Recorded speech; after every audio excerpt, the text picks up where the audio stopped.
Hey, what's up, y'all? I'm back in the house. This is part two going on. We're discussing tonight power and life and death is in the power of the tongue. Got to get heavy on that one because that's something I've been working on with myself. Consider, like I said in the last video, if you saw it, with my grandkids. I do anything for my little grandbabies, but not just that, for the most high. Like when I lose my cool and we all get in little funk sometimes, if I drop something or something ain't going right, I'll drop the F bomb or I'll say the ish or whatever.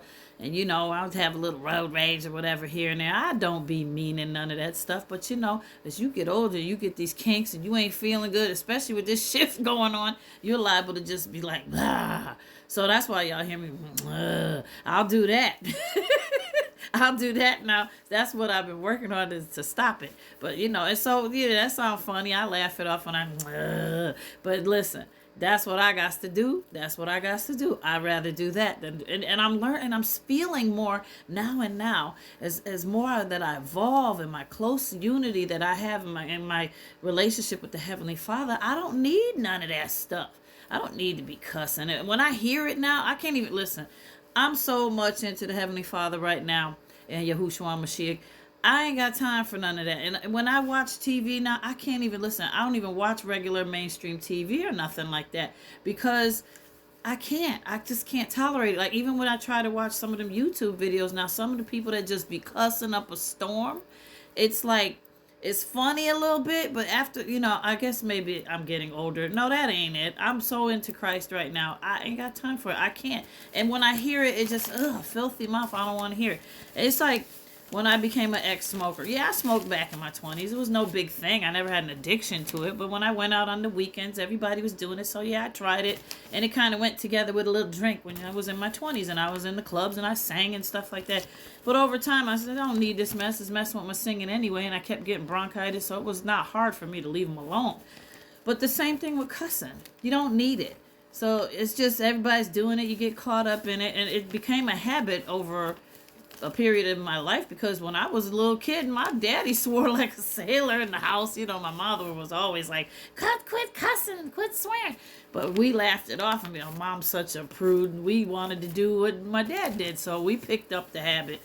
And then, but my kids, my son, he's a rapper, so of course he be cussing, but not on a regular, on his regular every day, he doesn't cuss. And my daughter, she don't even talk like that. So it's not something that I pushed on my kids or did it often, but so it's easy to say goodbye. But yeah, watching TV and things like that now is so different now. I don't want to watch trash. I don't want to watch movies with a lot of sex. And it's just, I'm totally doing documentaries and watching everything about Chosen and Christ and faith. And that's where I'm at. And I'm cool with it. I love it. It keeps me grounded too. That's why I told y'all, clean up that daggone algorithm and you'll be straight. You see what I'm saying? So let's go back on. I'm running my mouth again. Okay, so the life and death and the power of a tongue. We was talking about how you got to be willing and be obedient because God is pruning you like when in relations to fruit. Like you produce whatever fruit you're going to produce.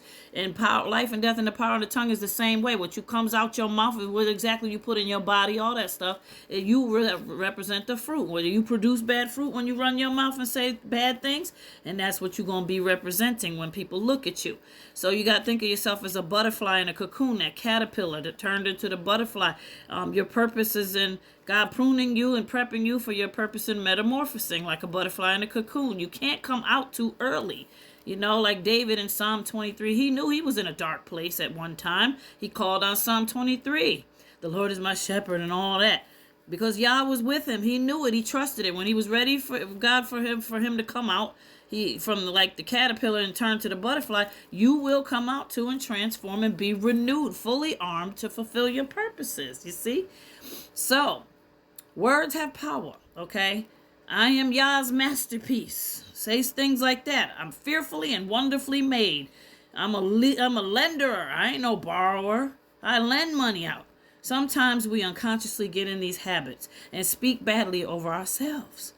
And yet it's all being called into existence is what you don't understand. The universe receives everything we do, okay? People say stuff like, I'm broke. Don't ever let that come out your mouth no more. You are never broke. The Most High got you. Where's your faith? Have confidence. You know what I always say?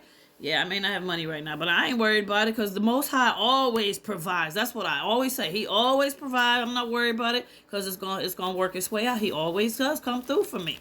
Words and other things people say that's negative. I'm stupid. Don't call yourself stupid. Don't call yourself stupid, or don't call nobody else stupid. That's me. I can do all that. What? I could do all that things through Christ that are possible. Or I could do, no, when people say things like, I can't do this or I can't do that, stop with the can't, get can't out your vocabulary. We do this to ourselves and we don't get how we're alone. We don't get how we alone cause our own hindrances. The universe responds totally to our energy. I told you everything's about sounds, vibrations, and energy. So what you put out into it with the sound of your voice and the energy of your voice and the vibrations of the sound of your voice is what you gonna get back. And you tell the universe you ain't worth a dang, it's gonna receive you that way. You understand? And so will people that interact with you. They receive you based on what you give them. You get it? That's how it flows. Just like plants, they respond to water and light. You're a light being. You're a being made out of 70-80% water. Did we know that? Y'all should have learned it in science at school, if your school gave it to you, right? You're made up of water. You are a light being. That's why you shine. We talk about it. Holy watchers, you're an angel. You shine. You're made up of water. You're a light being, okay? The universe is all electrical, electromagnetic forces, frequencies is out there.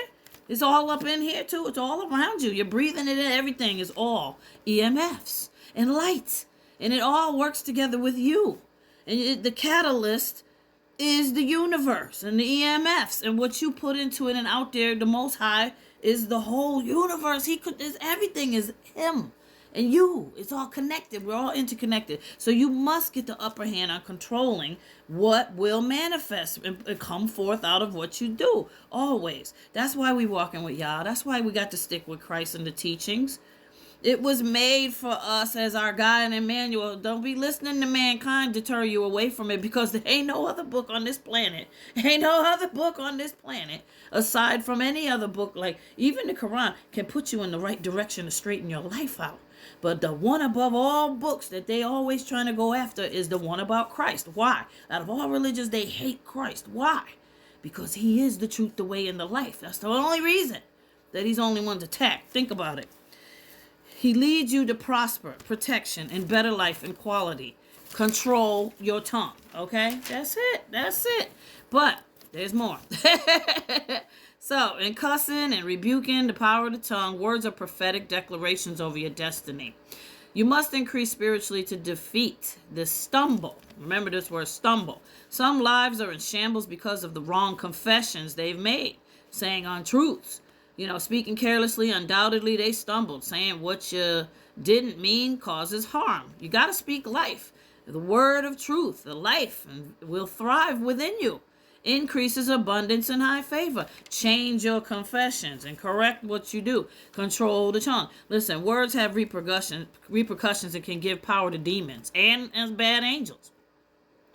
Anything like when you make agreements and sign contracts, those are binding declarations, and they're established in the spiritual realm because of your word given.